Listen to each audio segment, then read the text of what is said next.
नमस्कार, good morning, सुप्रभात, रामकृष्ण हरी. मी मिठ्ठू दगडू गदादे, गाव तांदळी, राहणार शिरूर. आपल्या समोर एक कविता सादर करतोय. कवितेचं नाव आहे देव. ही कविता आहे संत गाडगे महाराजांची. गाडगे महाराजांनी उभा आयुष्य देव दगडात नाही, देव मंदिरात नाही, तर देव माणसात आहे. Service to man is service to God. मानवाची सेवा हीच खऱ्या अर्थाने ईश्वराची सेवा आहे. हे उभा आयुष्य आपल्या कीर्तनाच्या माध्यमातून जगाला पटवून देणाऱ्या संत गाडगे महाराजांची मला आवडलेली कविता आपल्याला ही निश्चित आवडेल. कवितेचं नाव आहे देव. किती पुजला देव तरी देव अजून पावला नाही. का पावलाय कोणाला?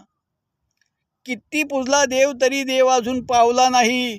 आणि कुठं राहतो कुणास ठाऊक अजूनपर्यंत गावला नाही. का गावलाय कोणाला देव? कुठं राहतो कुणास ठाऊक अजूनपर्यंत गावला नाही. इज्जत लुटली मंदिरा पुढं हा बघत बसला पोरीला. इज्जत लुटली मंदिरा पुढं हा बघत बसला पोरीला. रक्षण करतो म्हणाला आणि स्वतःच गेला चोरीला. जातो की नाही देव चोरीला? सोन्याचा देव असला की चोरीला जातो. रक्षण करतो म्हणाला आणि स्वतःच गेला चोरीला. हातात असून धारदार शस्त्र कधी चोरा मागं धावला नाही. का धावलाय कधी चोराच्या मागं देव?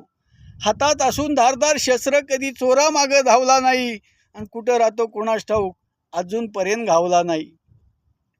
लई केलं हरी हरी, लई केला हरी हरी, मुखात कधी मावला नाही. कुठं राहतो कोणास ठाऊक अजूनपर्यंत गावला नाही. आंघोळ करतो दुधानं जणू साऱ्याच गायीच्या बापाच्या. आंघोळ करतो दुधानं जणू साऱ्याच गायीच्या बापाच्या. तोच घागरी भरतो म्हण पाप आणि पुण्याच्या. पण पाप पुण्याचा हिशोब कधी यानं दावला नाही.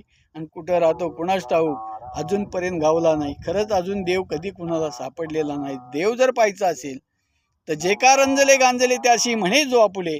तोची साधू ओळखावा देव तेथेची जाणावा. जे पीडित आहे, जे दुःखी आहे, अशा लोकांना मदत करा. परमेश्वराची प्राप्ती झाल्याशिवाय राहणार नाही. रामकृष्ण हरी.